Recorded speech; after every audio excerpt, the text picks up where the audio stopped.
In the name of God, the most gracious, the most merciful. Peace be upon you all. Welcome to another session of From the Desk of Ghamidi. The series of discussions on the 23 objections with Ghamidi Sahib continues. Today is the 37th session of that series. And with reference to the incidents of Isra and Miraj, we are once again at your service, presenting to you the criticisms on the thoughts of Ghamidi Sahib. Today is the fourth session of that chain. Thank you, Ghamidi Sahib, for your time. According to you, there are 4 incidents. The first incident was in Surah Bani Israel. 2 incidents were described in Surah Najm, and the 4th incident or experience was narrated in the books of Ahadith.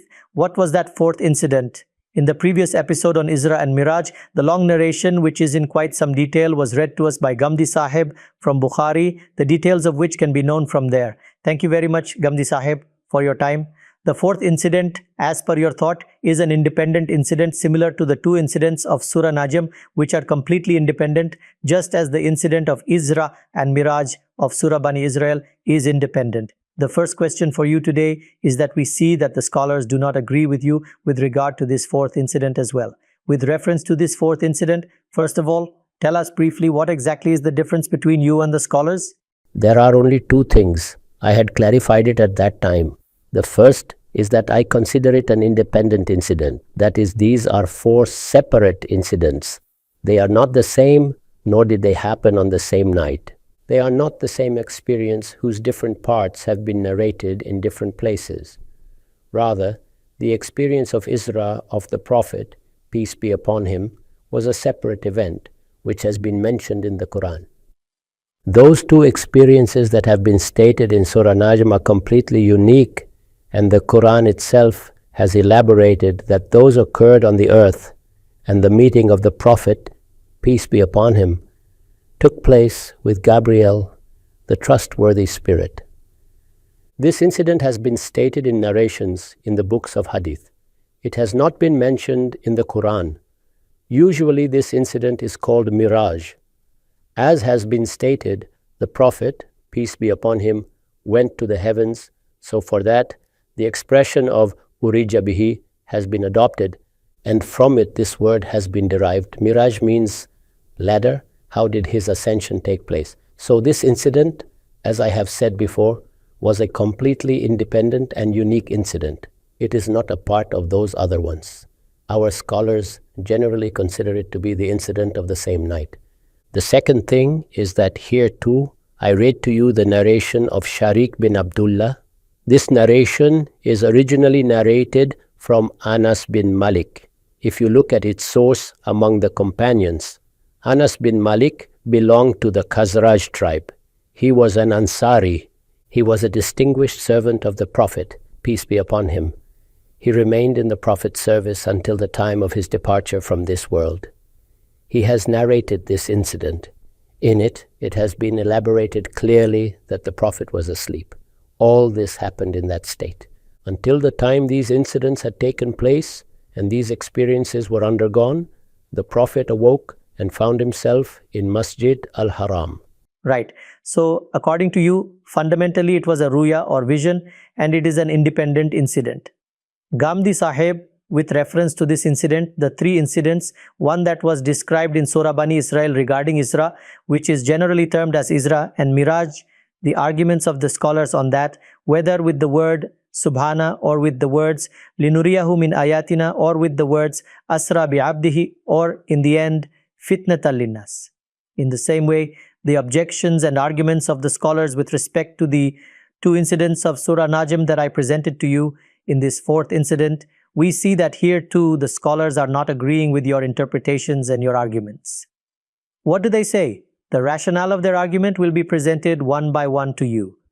First of all, the incident which you termed as the 4th separated it from the incident of Isra or Miraj and termed it an independent incident and said that this is the incident which people have merged. Regarding this, our scholars of Hadith too have many criticisms, and it has also remained under discussion among our scholars.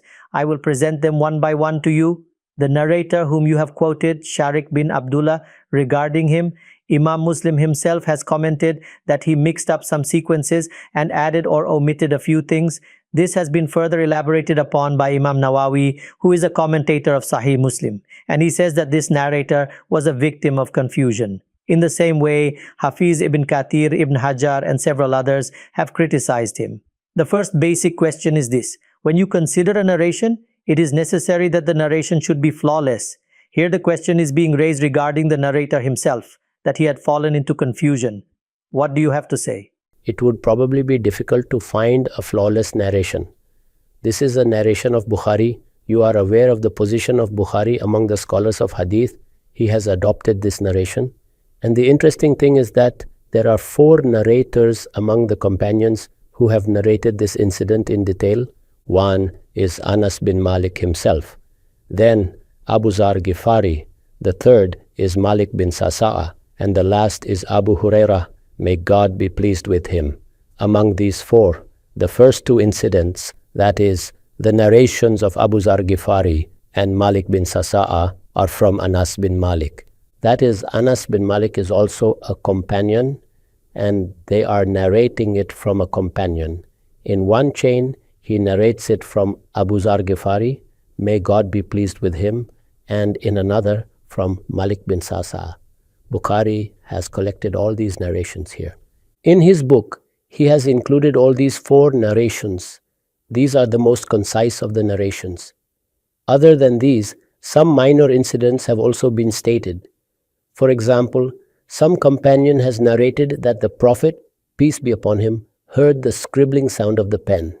Someone has narrated that he heard the sound of the footsteps of Bilal. May God be pleased with him.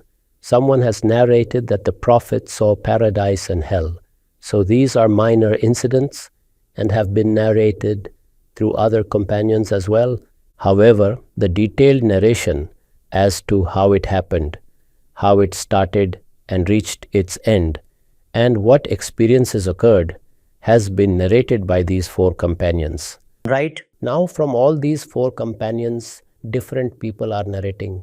It is only Sabit al-Bunani who has narrated from Anas bin Malik. May God be pleased with him. That is, one narration of Anas bin Malik is from Sharik bin Abdullah, and one narration of Anas bin Malik is from Sabit al-Bunani. So, in the narration of Sabit al-Bunani, if you read it, as Imam Muslim has preferred it, it becomes completely clear that there he has merged 2 things.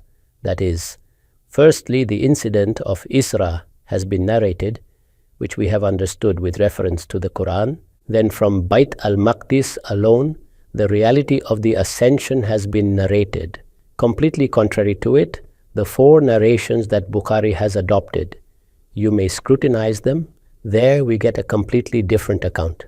There, the incident is such that the Prophet, peace be upon him, was taken from Makkah to Bait al-Maqdis. There he saw certain things, and it is also narrated that there he led the prayer of the prophets. After that, the ascension began.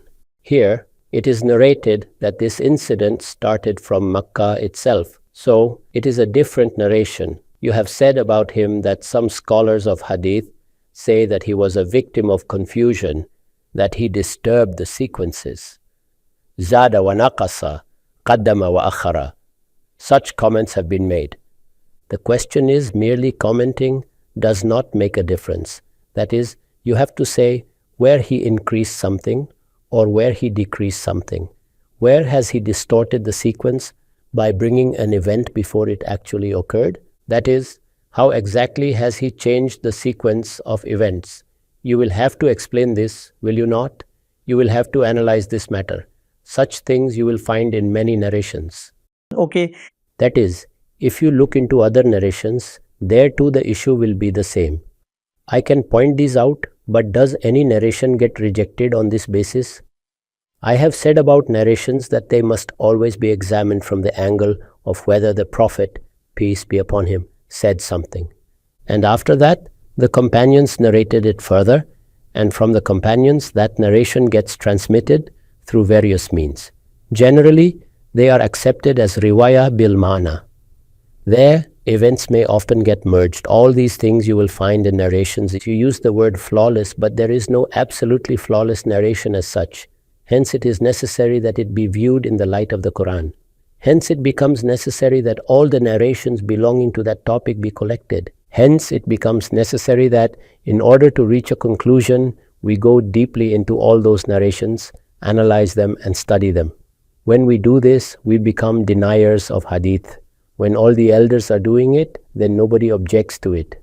So it is the narration of Bukhari. Bukhari has accepted it. Now any criticism or debate can be acceptable on it under one condition, that you specify what the confusion is. You should explain where taqdim has taken place. You should explain where takhir has occurred. You should explain what has been added or what has been omitted. We will analyze that and see. Right, Ghamidi Sahab. We shall begin with the first point that has been stated by Imam Nawawi too in the Sharia of Muslim. Commenting on this narration of Sharik bin Abdullah, he said that he became a victim of confusion while describing the narration.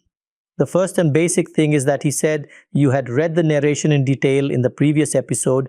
If someone wishes, he or she can revisit it and listen to it once more, that this incident which has been experienced, this fourth incident, is said to have occurred even before the Prophet received prophethood.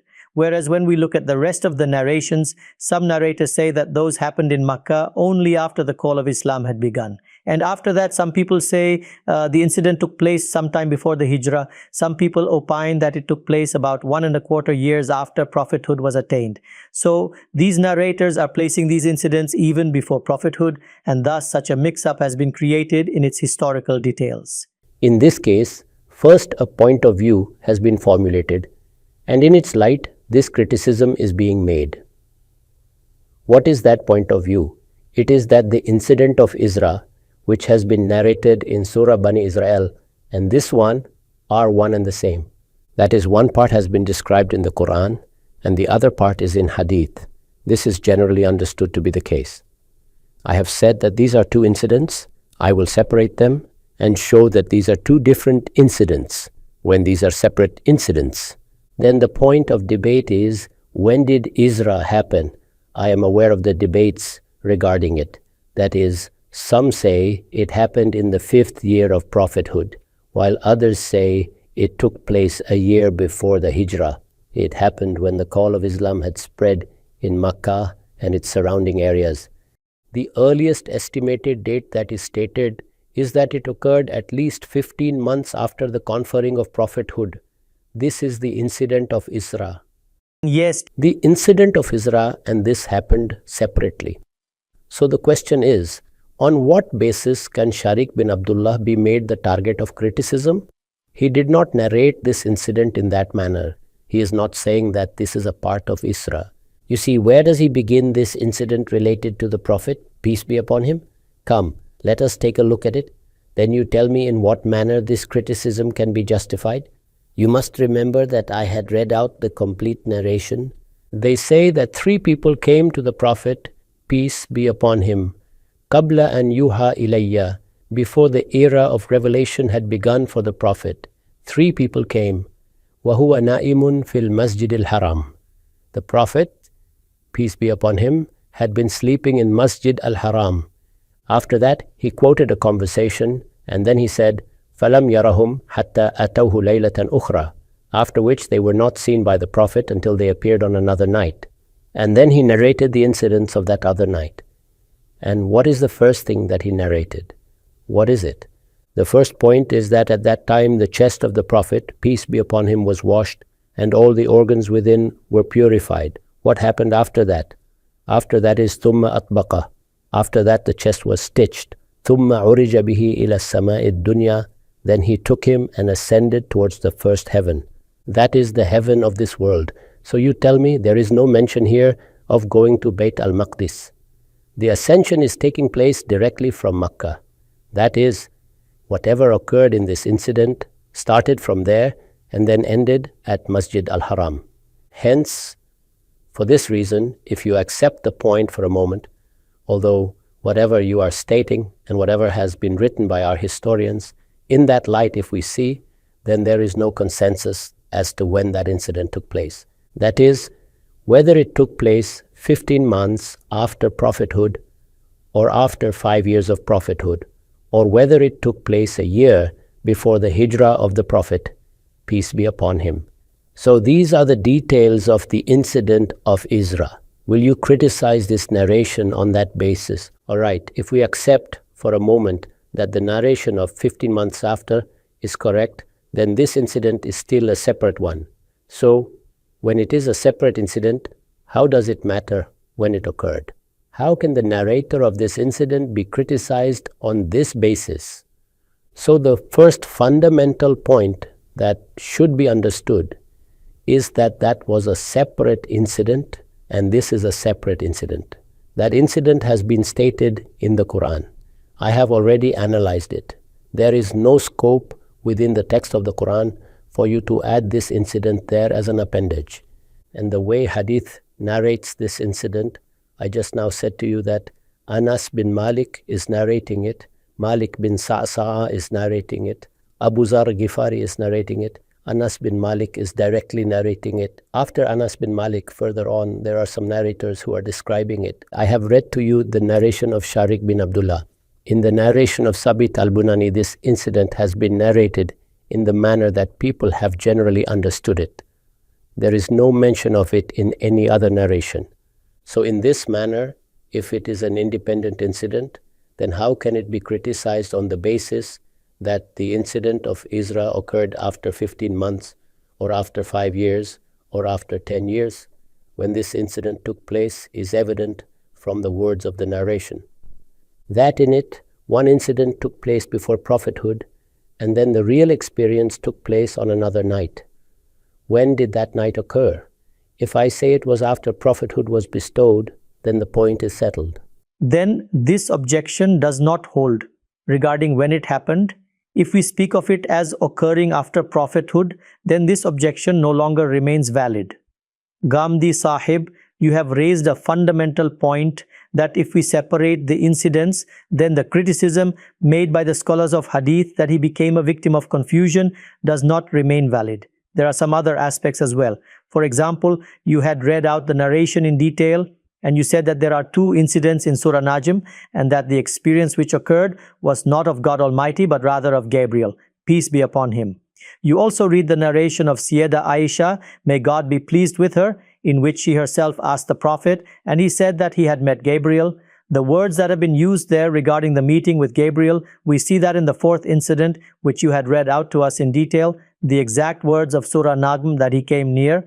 And after that, Kaaba Kausaini, and the distance between them diminished, the same word, the same verse of the Quran, and from there the character of Gabriel is removed and God Almighty is fitted into it. So why does Sharik bin Abdullah, taking the incident that happened with Gabriel in Surah Najm, relate it in that narration to God Almighty? First of all, understand the fundamental point that regarding the incident about the meeting with Gabriel, we have already had a detailed discussion where it was explained that he was seen with the blessed eyes of the Prophet, peace be upon him, and that it happened on this very earth.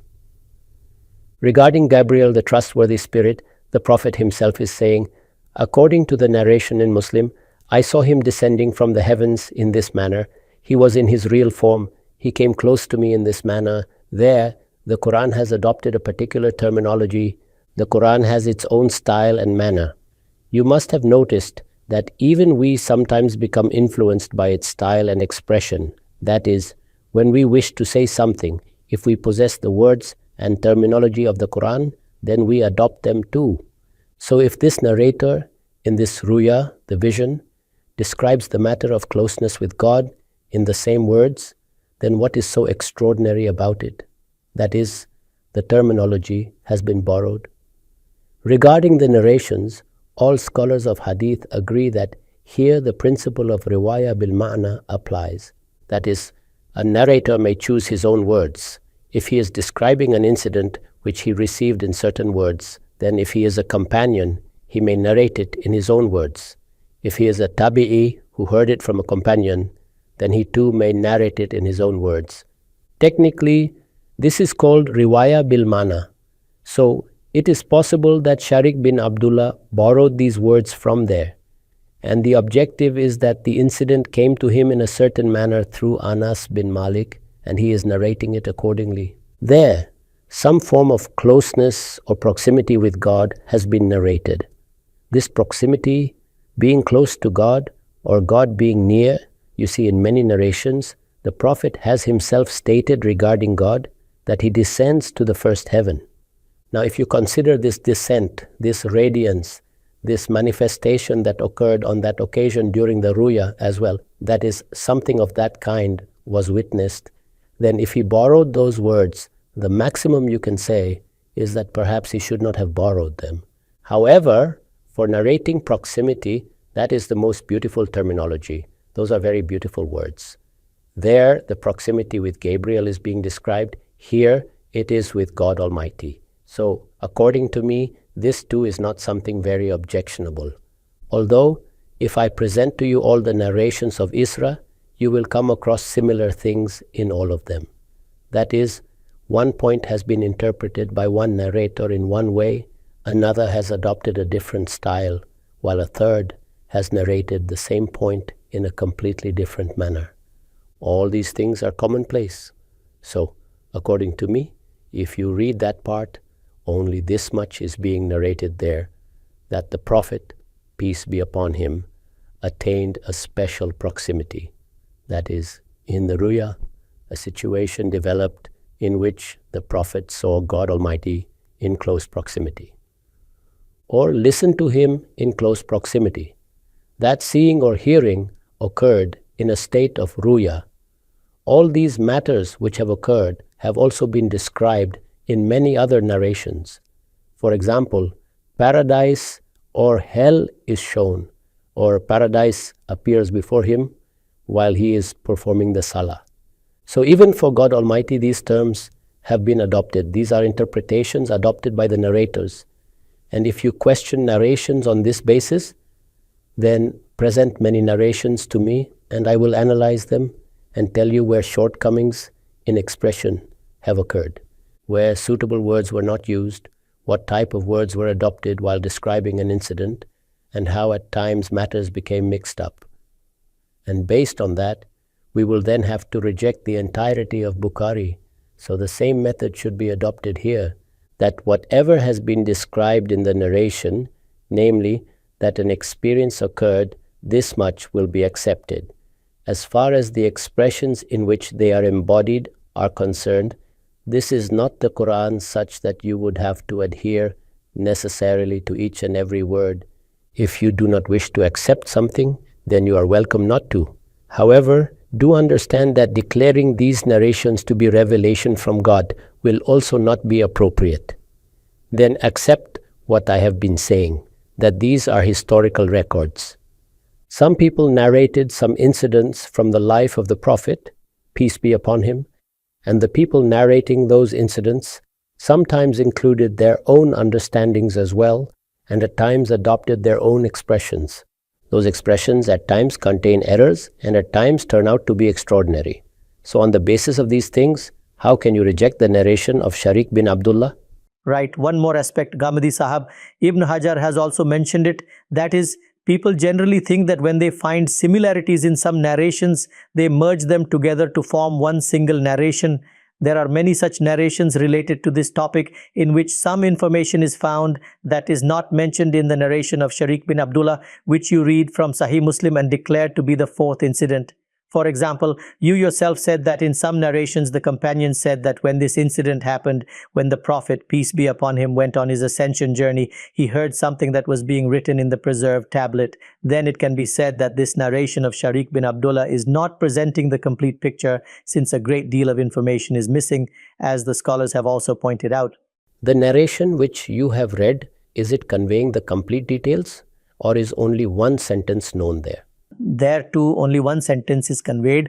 One companion narrated one sentence, the second narrated another. For example, the narration in which it has been described that the footsteps of Bilal, may God be pleased with him, were heard. If you say that this was a physical incident, then Bilal too would have to be taken into the heavens. How else could his footsteps be heard? We will therefore have to accept that the matter relates only to Ruya. And in matters of Ruya, no eyebrows are raised over things like hearing someone's footsteps, or seeing paradise or hell, or attaining proximity to God Almighty. Dozens of times, Such experiences occur through the inward eye or the eyes of the heart. When we say that nobody can see God Almighty, it means that it is not possible with these physical eyes. The eyes of the heart, that is exactly what is being described by Sharik bin Abdullah. So there are many things that have been described in parts and related by the remaining companions. All right then, why is only the narration of Sharik bin Abdullah under discussion? Have all those things been described in the narration of Malik bin Sa'sa'a? Have all those things been described in the narration of Abu Zar Ghifari? Have all those things been described in the narration of Abu Huraira? May God be pleased with him. So all of them narrated the things which they considered significant. This happens in other matters as well. Hence, it is considered necessary that we collect all the narrations. That is, an incident is being narrated. I have given its examples several times. There is an incident. You are narrating the details of a meeting. You are describing the events during a sermon. You are saying that on such an occasion, you heard such and such a thing from a certain person. When you narrate it, then according to your own understanding, you narrate the important points. Another person narrates those things which he or she considers important. A third person may even add a few details. So with narrations, all of them have the same issue. If you begin rejecting narrations on such a basis, then there is no point in collecting them, and Bukhari, Muslim, and all the others will remain empty. Here, if you consider each incident, it is narrated in the same manner. That is, one narrator describes one aspect, another describes another. We collect all of them and we accumulate all their details. This is the methodology of the scholars of hadith and the jurists. Then the general meaning implied from them is narrated. Only this much can happen with historical narrations. How can you expect more from people? Is this the Quran? Right, it all makes sense. Ghamidi Sahab, the point that this narration, the fourth incident, is independent and unique, and the objections upon it, and that this narrator, regarding whom the statements of the scholars of hadith themselves have come, that he became a victim of confusion, we presented one by one what those confusions were. Among us, there exists a large group of scholars which even accepts these narrations. That is, despite these doubts, an explanation is still given.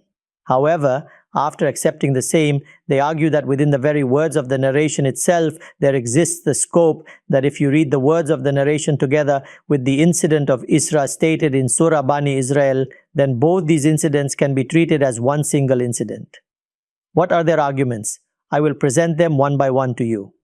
The first fundamental basis of your argument was that when this incident occurred, the narrator describes the Prophet, peace be upon him, as sleeping in Masjid al-Haram, using the word naimun.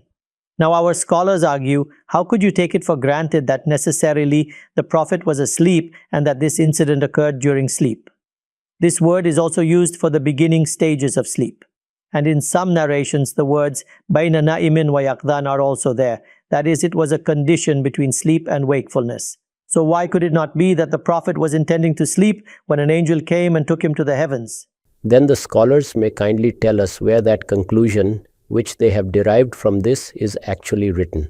That is, the narrations which exist only state this much, that the Prophet, peace be upon him, was asleep. Then the incidents are described, and in the end are the words which I read to you. And before this, I had already presented a detailed narration to you in which the Prophet, peace be upon him, woke up, he was awakened, his eyes opened, and he found himself in Masjid al-Haram. Now you tell me, you said that it was the beginning of sleep. Am I saying that it was deep sleep? So, whatever has been stated in the narration that I presented before you, that this incident happened in a state of consciousness, who has given you this idea? Both possibilities are there. Keeping both in view, please tell me. One is this narration of Sharik bin Abdullah, which I read to you. Bukhari has quoted this in Kitab al-Tawheed. Other than this, Bukhari is also quoting the same detailed narration from other companions. There too, whatever details of the incidents are quoted are more or less the same. In all the narrations, if you observe carefully, this incident has not been related to Isra. In all places, the situation is the same. Take a look at it so that the matter becomes clear. I had said that the incident which Bukhari has quoted with reference to Sharik bin Abdullah, what actually happens in this incident? The chest of the Prophet, peace be upon him, is washed. That is what happens. After that, ثُمَّ أَطْبَقَهُ. After that, the chest was stitched. ثُمَّ عُرِجَ بِهِ إِلَى السَّمَاءِ الدُّنْيَا. Then they took him up and carried the Prophet, peace be upon him, to the first heaven. That is the journey to Bayt al-Maqdis, that incident of Isra, there is no mention of it. And these same narrations have not appeared in just one place. See what else is there. This same Anas bin Malik is narrating from Abu Zar Ghifari. But who is the real narrator? Abu Zar Ghifari, may God be pleased with him. He was elder than him and had embraced faith in the days of Makkah. When he narrates, please note what he says. He says that the Prophet said, "Furija an saqfi bayti wa ana bi Makkata." That is, the roof of my house opened while I was in Makkah. فَنَزَلَ جِبْرِيلُ Gabriel descended. فَفَرَجَ صَدْرِي He opened my chest. ثُمَّ غَسَلَهُ بِمَاءِ زَمْزَمَ Then he washed my chest with the water of Zamzam. ثُمَّ جَاءَ بِطَسْطٍ مِّن ذَهَبٍ مُمْتَلِئٍ حِكْمَةً وَإِيمَانًا Then he brought a tray of gold filled with wisdom and faith. فَأَفْرَغَهُ فِي صَدْرِي And filled my chest with it. ثُمَّ أَطْبَقَهُ Then stitched my chest. ثُمَّ أَخَذَ بِيَدِي Then he held my hand. فَعُرِجَ بِي إِلَى السَّمَاءِ Then he took me towards the heavens. Now note that here too, there is no mention whatsoever of Bayt al-Maqdis. This is the second most detailed narration. Now see, after this, Anas bin Malik is narrating from Malik bin Sasa'a. May God be pleased with him. This is a very popular narration. Generally, this is what our scholars narrate. How does it begin? Its words are, قال النبي صلى الله عليه وسلم, the Prophet, peace be upon him, said, بين أنا عند البيت بين النائم واليقظان. I was near the house of God, in a state between sleep and wakefulness. فأتيت بطست من ذهب, a golden tray was brought. ملئ حكمة وإيمانا, it was filled with wisdom and faith. فشق من النحر إلى مراق البطن. Then I was split open from the chest to the lower part of the stomach. ثم غسل البطن بماء زمزم. Then my stomach was washed with the water of Zamzam. ثم ملئ حكمة وإيمانا. Then it was filled with wisdom and faith. وأتيت بدابة أبيض دون البغل وفوق الحمار. Then an animal was brought which was smaller than a mule and larger than a donkey. البراق فانطلقت مع جبريل حتى أتينا السماء الدنيا. Then I departed with Gabriel until we reached the heaven of this world. So you see, here too, there is neither any statement about going to Bayt al-Maqdis, nor any mention of the incident of Isra. Similarly, look at the last narration of this chain which Bukhari has quoted. That too is from Malik bin Sasa'a. What do we find there? There it says, بينما أنا في الحطيم. I was in the Hatim. Hatim or Baytullah is the same. It does not make a difference. مضطجعا, I was lying down. إذ أتاني آت, when someone came to me. فقد ما بين هذه إلى هذه. Then he split me open from here to here. Then it is clarified. من ثغرة نحره إلى شعرته. And in another place it is من قصه إلى شعرته. That is from the upper part of the chest to the place where the hair begins to grow. فاستخرج قلبي. Then my heart was taken out. ثم أتيت بطست من ذهب مملوءة إيمانا. Then a tray of gold was brought, filled with faith. فغسل قلبي. Then my heart was washed. ثم حشي. Then it was filled. ثم أتيت بدابة دون البغل وفوق الحمار أبيض. Then a white animal was brought, smaller than a mule and larger than a donkey. هو البراق. It was called Al-Buraq. Anas says, يضع خطوه عند أقصى طرفه. Its stride reached as far as its eye could see. فحملت عليه. I was made to sit upon it. فانطلق بي جبريل. Then Gabriel took me along. حتى السماء الدنيا, until I reached the first heaven. So in all the narrations, this incident has been described as an independent incident. And if there had been even the slightest similarity, then the mention of Bayt al-Maqdis or Masjid al-Aqsa would surely have occurred. I am saying that nowhere is it mentioned in these detailed narrations. That same narration of Anas bin Malik which comes through Sharik bin Abdullah, that same narration is described by a narrator named Sabit al-Bunani, and this mix-up is actually done by him. He merged both things together. Yes, he merged them both. It has been quoted in one place in a narration of Hassan level.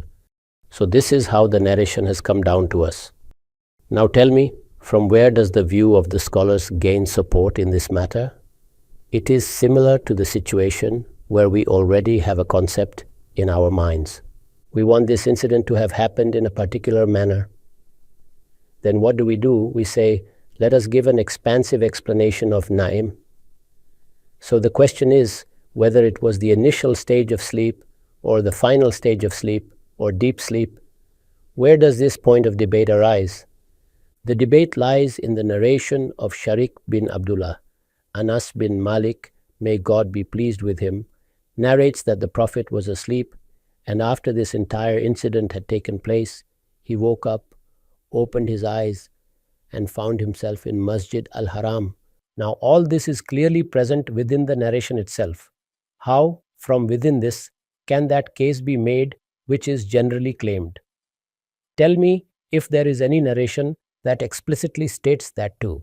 That has not been narrated, Ghamidi Sahib. However, the words, for example, you explained the word Naim in detail. If it is taken in the sense of the initial phase of sleep, and what is your point of view about it? However, some respected scholars have also said that perhaps the claim that the Prophet was sleeping itself highlights the distinctive glory and wonder of the incident, that a servant of God was sleeping, and during that sleep he was taken on the ascension. Why can it not be said, for example, that the narrations which you have read do not even explicitly mention sleep? It was simply said that the roof opened and he was taken. So why should we not believe that an angel came, physically lifted the Prophet and took him to heaven? But please tell us the basis of this belief. Has it been stated anywhere? This incident is not there in the Quran. Previously, I elaborated upon it in detail. The incident that has been stated in the Quran itself has described it as a ruya. The two incidents that occurred on this earth have likewise been stated in the Quran, and it was explicitly mentioned that the experience was had with the eyes. It was explained how it was seen. Do tell me if it has been stated in any narration that it was a physical incident. Has anyone narrated it? No. When Sharik bin Abdullah is narrating this, and from whom is he narrating it? From Anas bin Malik, may God be pleased with him. And I have said that the narrator is Anas bin Malik. He is the primary narrator. That is, Anas bin Malik is directly narrating it. This has come to us through two chains. Anas bin Malik narrates from Malik bin Sasa'a. It is the same Anas bin Malik. Anas bin Malik narrates from Abu Zar Ghifari. May God be pleased with him. It is again the same Anas bin Malik. The narration of Abu Huraira, may God be pleased with him, is also before us. So in which one of these has that point been stated? That is, you simply do not wish to accept those words as they are. Is that not the situation? So where has this point been stated? Had it been the case that in the narration of Sharik bin Abdullah this point had been interpreted one way, while in another narration it had been explicitly stated that this incident took place in a conscious state, that here he was bodily taken. If this second point had been stated, then the difference would be clear. I have stated previously that when narrators describe an incident, the incident itself occurred by the will of God Almighty. It is a real incident. It will be narrated in the manner in which the Quran has itself described such things. When people saw in the Quran, Subhanalladhi asra bi'abdihi laylan min al-masjid al-haram, they said, he was taken. So how could it have been in a dream? I have said that all these things also take place in ruya in exactly the same fashion. The Quran itself narrates them in this manner. I have given many examples that the ruyas mentioned in the Quran are described in exactly this way. Regarding them, there is no scope for debate. The ruya of Prophet Ibrahim, the ruya of the Prophet, peace be upon him, in which he was shown that the Muslims would enter the sacred house for Hajj or Umrah. In the same way, I read to you the ruya of a companion. I showed you that the very same expressions were adopted there too. So when a narrator is describing something, he is narrating an incident. Some have described the full incident, some have narrated only half of it, some narrated it beginning from the middle, some described only portions of it. All are narrating in this manner. So while keeping all the narrations before you, will you not examine what the different parts are and then collect them together? Yes. For example, there is no mention of the sound of a scribbling pen in some narrations. So you will infer that this omission makes no difference. We shall adopt the mention of the scribbling sound from another narration. In the same way, the visions of paradise and hell, you will adopt those from other narrations. Those details do not exist in these narrations. Will you not do this? Yes. The situation here is exactly the same. When in one narration, the narrator has described in detail that the Prophet, peace be upon him, was asleep, and when he woke up, he found himself in Masjid al-Haram. What is the rival view on the basis of which all these objections are raised? And what you said regarding the aspect of distinction, that is, the criticism they make is that if this is accepted as a ruya, then that incident whose glory we narrate, Allama Iqbal said, the lesson I learnt from the ascension of the Prophet is that the heavens are under the sway of the world of man, and that the Prophet was taken. So all this discussion revolves around what? There remains no aspect of distinction in it. So first of all, this question should be asked. When the scholars of hadith narrate this incident, are they narrating it merely from the perspective of distinction? That is, the Prophet had visions of paradise and hell, the meeting with God Almighty occurred, all these things happened. Is the objective simply to narrate distinction or to explain why the Prophet, peace be upon him, underwent those experiences in the first place?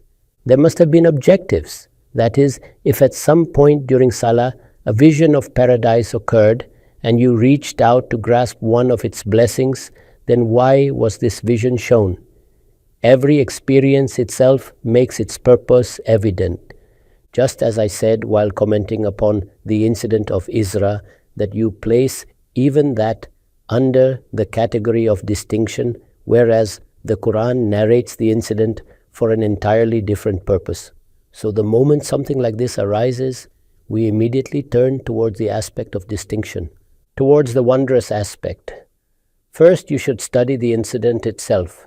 If it is in the Quran or in the Hadith, then try to determine what point is actually being made within it. Here, the aspect of distinction is not under discussion at all. Right?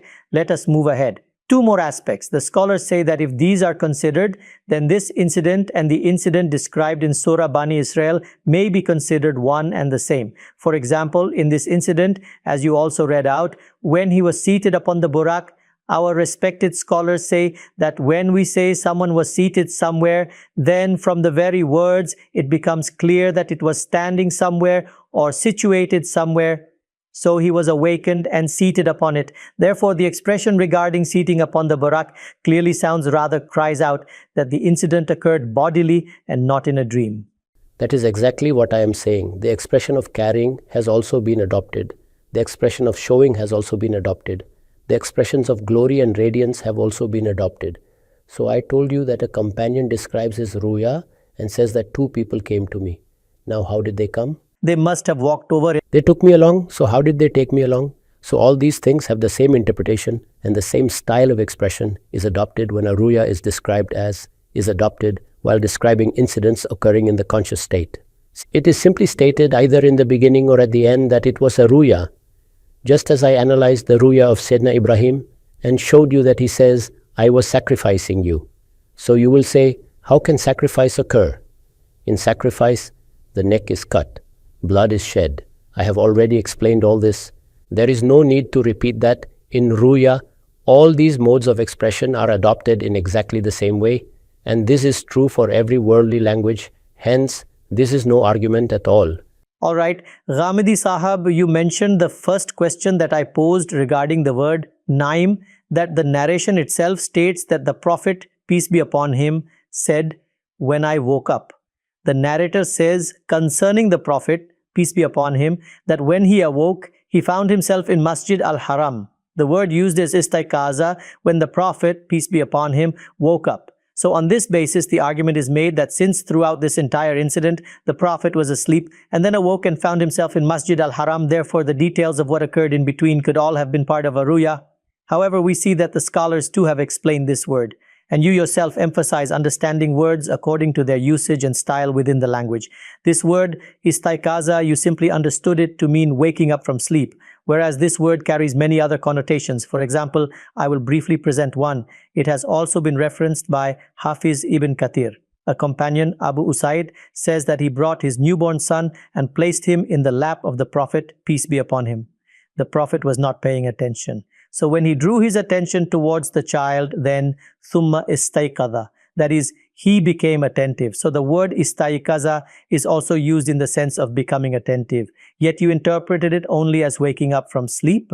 I can give you many examples of this, and I have already given them previously. How the word dream can be used in different senses. But here, the word for sleep itself has been used. Dream or khwab-e-giran is used specifically for sleep. There is a famous Persian poem by Allama Iqbal. What does he say? Awake, O architect of a sanctuary like the haram. Rise and reconstruct the haram. Awake from deep slumber. Now tell me, here it is being said, awake from deep slumber. To whom is this being said? To the Muslims. The architect of the haram, rise from your deep slumber and prepare yourselves to reconstruct the haram.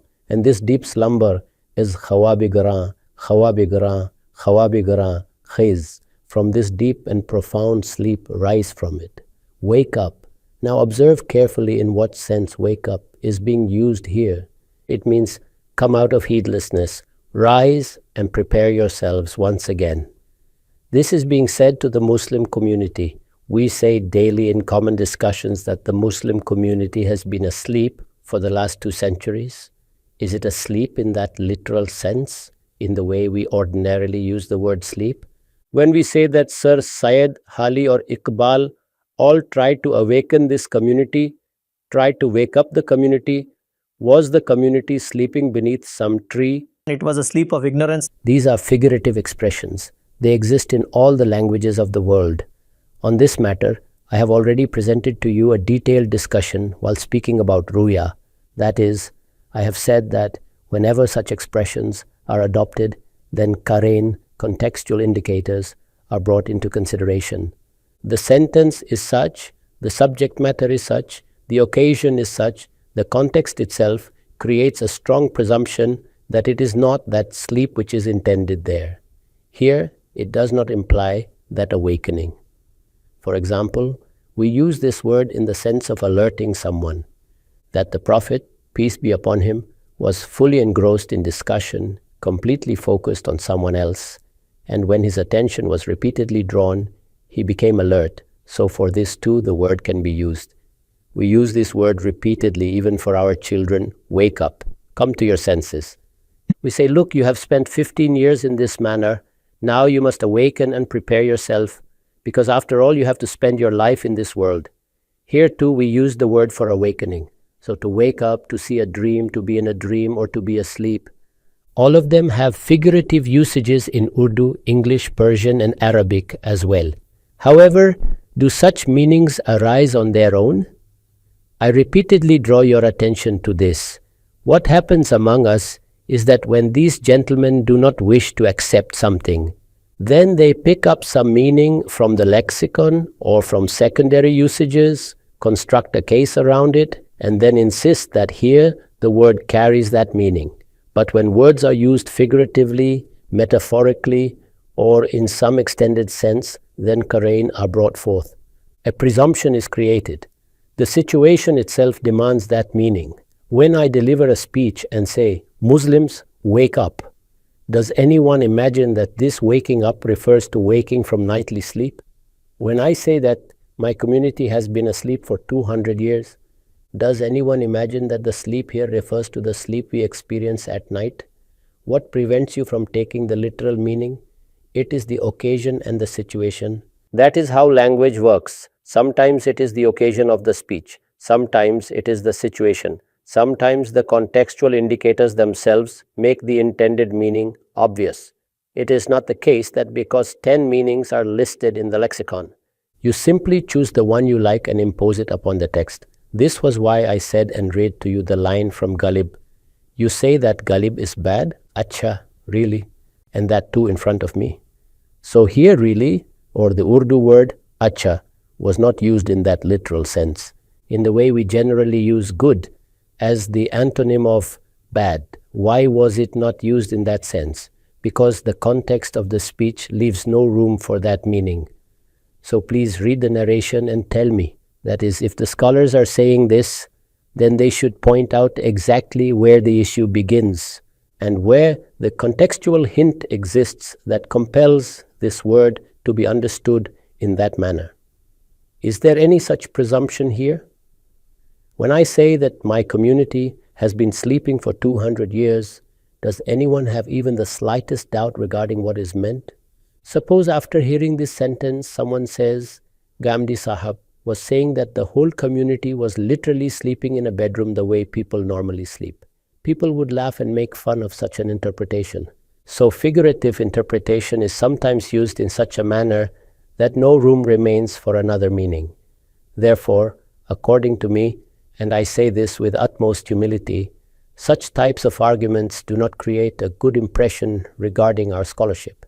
They do not take the meaning that you have stated. Let us now move to the last point of the scholars regarding this matter.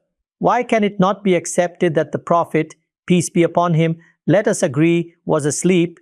This incident occurred with him, agreed that he awoke, but it may also be said that he was physically taken along. The entire incident occurred in the heavens. He went bodily, and after that he returned, slept again for a while, and then awoke.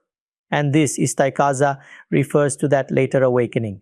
Then the narrator should have described it. If he did not describe it, then Abu Zar, may God be pleased with him, could have described it. If he missed it, then Malik bin Sasa could have done so. Only if someone narrates it can such a thing be established. Will it happen merely because of your desire or my longing? Can I insert words into the narration?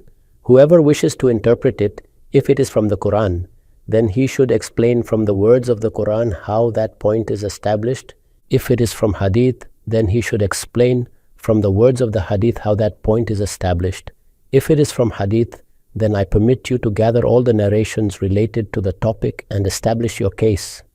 Very well, do so and show me. Whatever narrations exist, examine all the narrations in Bukhari, likewise in Muslim. I am saying that in our times Abdullah Azmi Sahab has done outstanding work and compiled a precious collection of important narrations. You may examine it. There is a complete chapter on this topic. After examining all those narrations, show me even the slightest indication that narrates a physical miraj or ascension in the manner people generally claim. Show it to me in the narrations. Whether Imam Nawawi says this, or Ibn Kathir says it, or some gentleman says it, or the scholars generally hold this view, I revere them all and hold them in great respect. However, in order for me to accept something, you must first show it to me in the Quran or in the Hadith. This is the Hadith which I have read to you. I have also told you about the other narrations. Among all of them, which narration negates this point? Right, Ghamidi Sahab, let us move ahead. I would like to reiterate one aspect regarding today's session. For nearly 30 or 40 minutes, we have been discussing this issue. I had the impression that generally we present before you those criticisms of the scholars in which they claim that you do not accept hadith or that you explain and interpret it in a distorted manner. However, throughout today's entire session, you are defending the narrations while we are trying to snatch hadith away from you by suggesting that perhaps it carries another meaning.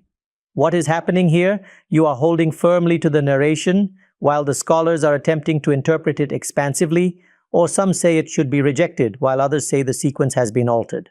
I always do this. That is, when you discuss the Quran, I hold firmly to the language of the Quran. And when you discuss the narrations, then I examine what are the words there, what are the various chains, how has the matter been narrated, where and on what occasion was the statement made. Keeping all these things in perspective, the claim is then examined. However, since context and background are often missing in narrations, they are also critiqued in the light of the Quran. Generally, whatever criticism I make regarding narrations, and you may examine each and every issue under discussion, is based upon the Quran. That is, the Quran has stated the matter in a particular way. The Quran explains the matter in a certain manner. The Quran has fixed its four boundaries. Now nothing can be said beyond them. So this is the method of examining and critiquing hadith. First of all, you examine every single word of it. Then what do? You gather all the hadith related to that chapter. Then after gathering them, you examine which points are producing differences. Then you determine the nature of those differences. After that, you examine the Quran, which is the real foundation of the religion, which is the Furqan, the criterion, which has been made the authority with regard to religion. What does it say in this regard, whether it says anything or not? Only after determining this can you speak further. But in this case, this incident exists only in hadith. It has not been discussed in the Quran at all. Therefore, here I am not referring to the Quran at all. So here, the narration itself would serve as the guide. Either you accept it or you reject it. According to me, no objection can be raised against this narration. It is an incident of ruya. Besides this, there are many other such visions. There is an entire Kitab al-Ruya. If you refer to Bukhari or Muslim, the ruyas of the Prophet, peace be upon him, have been narrated there. Likewise, the ruyas of the companions have been narrated there. All of them are read, understood, and explained in this very manner. So I must adopt the same methodology everywhere. Right, Ghamidi Sahab, let us move forward. Please tell me, we have discussed this in great detail, that the fourth incident is separate and independent. It is an incident of Ruya. The narrator Sharik bin Abdullah came under scrutiny. We presented to you the questions one by one. We also discussed whether the narration could be interpreted differently and merged with the incident of Isra and Miraj. Now when we read the incident, you say that the Prophet, peace be upon him, stands at the end of the chain of prophets.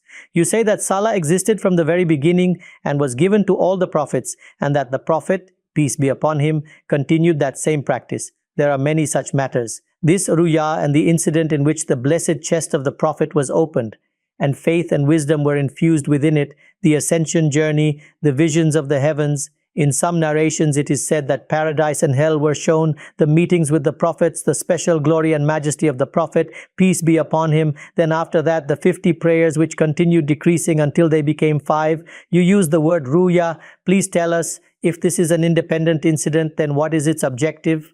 That is, the Prophet, peace be upon him, had adopted the tradition of the Abrahamic religion as his background. The Arabs used to practice those religious commandments.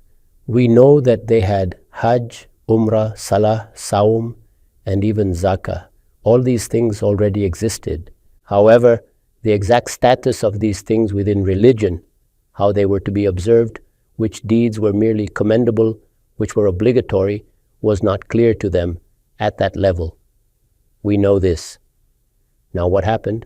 What happened was that the tradition of the Abrahamic religion, when the Prophet, peace be upon him, was granted prophethood, was then clarified by him before the people. He told them that such and such matter is obligatory in this capacity and such matter in another capacity. When I say that this has always existed, then I am narrating its history. That is, Salah was given to Adam, peace be upon him. It was also given to Prophet Musa, peace be upon him. I have repeatedly said that if you choose any incident of any prophet from the Quran, the very first thing commanded to him is the establishment of Salah. So this is the status of Salah in religion. Likewise, when you read the Bible, the mention of Salah exists everywhere. These very 5 prayers are under discussion. When the Prophet himself was taught Salah by Jibril al-Amin, by fixing its timings, and the narration is in Abu Dawud, then what is said there at the end? Exactly this. These are the same 5 times in which the prophets before him had been offering Salah. So this is the history of Salah. But how did it become obligatory upon us? How was fasting made obligatory? How did zakah become obligatory? Either the Quran stated it or the Prophet, peace be upon him, stated it. When the Prophet, peace be upon him, was given the command regarding its obligation. That is, it came from God Almighty. When we call a prophet, it means that from God Almighty, either through revelation or through a ruya, it has been made obligatory. Now observe here how relevant and meaningful the narration of Sharik bin Abdullah is. He says that one night this happened while the Prophet had not yet been appointed. After this they appeared again on another night. So obviously, when the incident is narrated in this manner, that the sending of revelation had not yet begun when the first occurrence happened. It implies that this second incident occurred soon after revelation began, that another night, Laylatan Ukra, that second night, came soon afterward. So on that night, what was the greatest commandment of religion? That was Salah. That was made obligatory. Now at the time of making it obligatory, this ruya was shown. Observe here how meaningful the ruya is. That is, the reality of Salah was conveyed through it. It was explained. This is what happens in ruya. That is, in ruya, things are not physically occurring, rather they are allegorical. Previously, I had a detailed discussion regarding why they are allegorical in nature. What are the dimensions of allegory?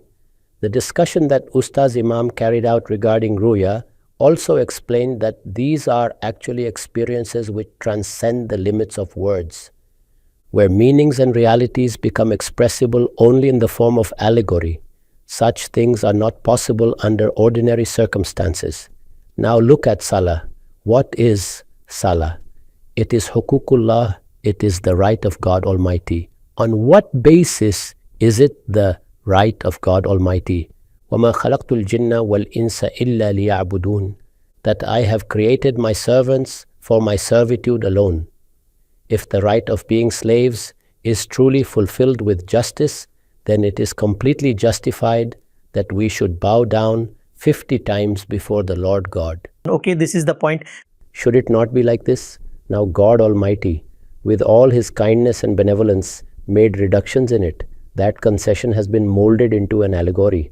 That is, the Prophet, peace be upon him, is going on the advice of Prophet Moses, peace be upon him. He is appearing in the court of God Almighty, and the concession is being granted. And what was said in the end? That these salah are ordained in this way. The right is for this much amount. It is written likewise in the Lawh-e Mahfuz. But for you, there is a special consideration that for one act of virtue, I will reward you 10 times. So when you perform 5 salah, it will be equivalent to 50 times.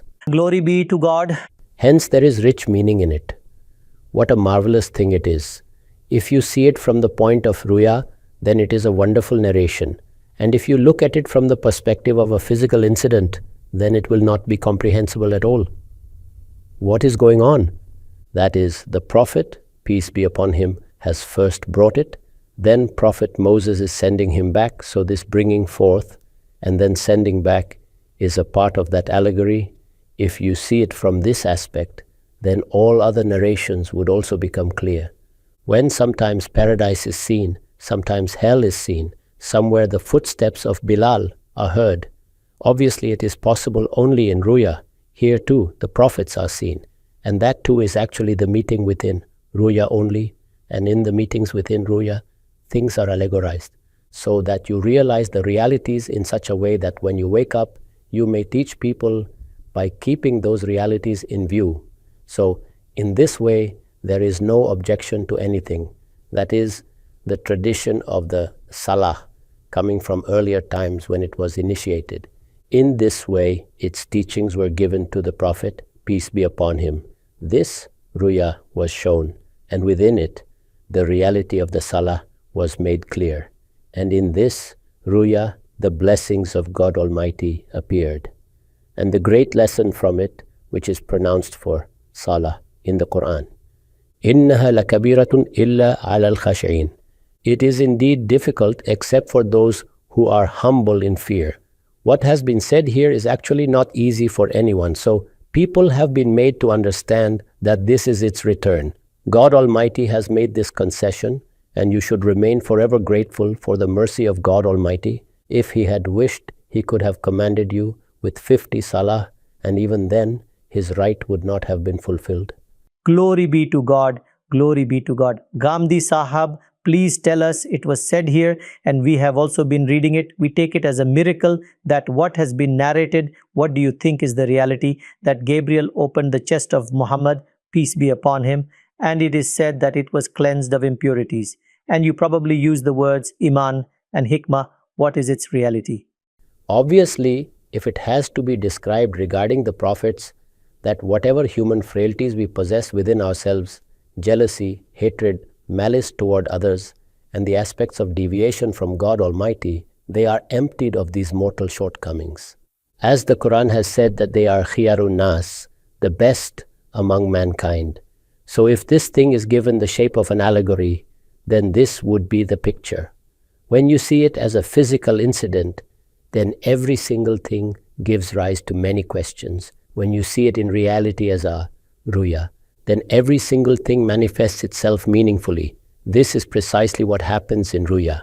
Why were the footsteps of Bilal made audible? For the reason that the discussion would occur with Bilal, which the Prophet conducts the next morning.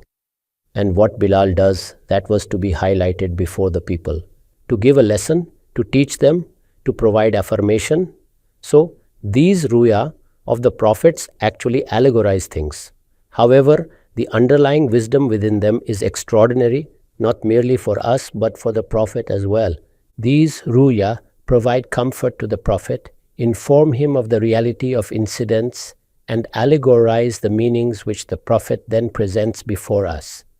You see, the Prophet, peace be upon him, was shown ruya regarding some companions. For example, regarding Hazrat Umar, may God be pleased with him, the shirt being long. The lengthening of the shirt is actually an interpretation. You must have noticed that the shirt being long is not an incident. It is, in reality, an allegory of knowledge, which is being shown as the length of the shirt. The coming out of milk from the nails. The oozing out of milk from the nails. You will find countless such things as has been stated in the narration or stated in the Quran that it was a ruya, or it has been stated that the Prophet, peace be upon him, was made to witness this vision. When you accept this reality, then the questions will automatically end. Glory be to God, you stated your understanding of the interpretation of the fourth incident. In the last 4 sessions, we learned from you in detail regarding the Isra and Miraj, the criticisms that are raised against your thoughts. We went deeply into every single incident and we presented to you, as far as possible, the arguments of the scholars and their books. You too clarified your points of view. I think that those people who truly wish to know do not require a summary. They may watch it in sequence. But in the end, I would like to ask you that these objections which were presented to you concerning Isra and Mi'raj, after all these explanations and complete clarifications, if you wish to share a note or a point with your critics, and if you wish to explain to them how your point of view should be understood. And as is generally said that Ghamidi Sahib here too has drawn a line and rejected all the narrations of the Ummah, how should people view our entire endeavor in this regard? I will state with full respect that I consider myself a student, and as a student, I have presented my submissions. I am not insisting upon anything. I have presented my justifications. You should listen to them, as well as to other scholars. Those are the people through whom the knowledge of the religion has been transferred to us. I am always grateful to them. I have exceptional esteem for them. So I say to everyone that they should view things in this manner. They should listen to them in this manner.